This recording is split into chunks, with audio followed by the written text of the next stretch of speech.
ऐसे महानायक जिनकी जन्म जयंती है, सबसे पहले तो मैं हरियाणा प्रदेशवासियों को, देशवासियों को डॉक्टर भीमराव अंबेडकर जी के जन्म जयंती की बहुत बहुत बधाई, शुभकामनाएं देता हूं। उन्हीं के कारण ही आज एक ऐसा पवित्र संविधान जो भारत को दिया है, उनके कारण ही आज हम सब इस खुली हवा में सांस ले रहे हैं। आज इस दिन के अवसर के ऊपर कार्यालय का करनाल विधानसभा में चुनाव कार्यालय का उद्घाटन किया है।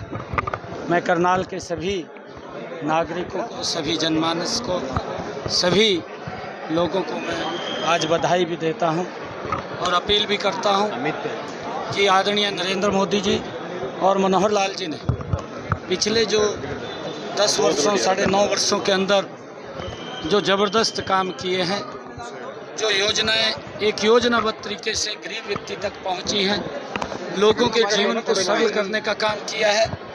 आज मैं देखता हूं कि हमारा जो ये रोड दिल्ली से लेकर के अमृतसर तक ये रोड था, ये आदरणीय अटल बिहारी वाजपेयी जी की परिकल्पना थी। 4 लाइनिंग की उन्होंने शुरू किया था, परंतु कांग्रेस के समय में आकर के ये दम तोड़ गया था और इसके ऊपर काम रुक गया था। लोगों को बड़ी परेशानियां हो रही थी। नरेंद्र मोदी जी ने आकर के इसके ऊपर बड़ी गति से शुरू किया और आज ये रोड आप लोग देख रहे हैं कि दिल्ली से लेकर के अमृतसर तक एक एक्सप्रेस वे बनाने का काम इन्हीं 10 वर्षों के अंदर ये नरेंद्र मोदी की सरकार ने किया है। ये यहाँ नहीं, पूरे देश के अंदर रोड्स का एक जाल बिछाने का काम किया है।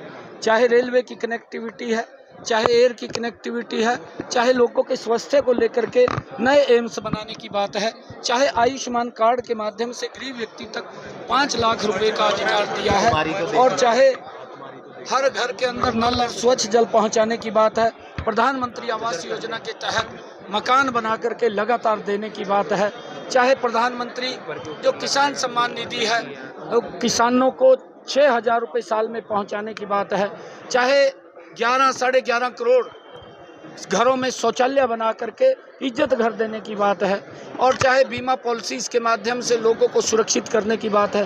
तमाम ऐसे विषय हैं लगातार लोगों तक जो लाभ पहुंच रहा है। देश की समस्याओं का भी लगातार इन 10 वर्षों के अंदर समाधान किया है। चाहे वो धारा 370 है, चाहे वो नॉर्थ ईस्ट के अंदर बोडो का मामला था, लगातार इन समस्याओं का समाधान करके देश को विकास की एक नई दिशा, एक नई दशा देने का काम इन 10 वर्ष 2019 का संकल्प पत्र था।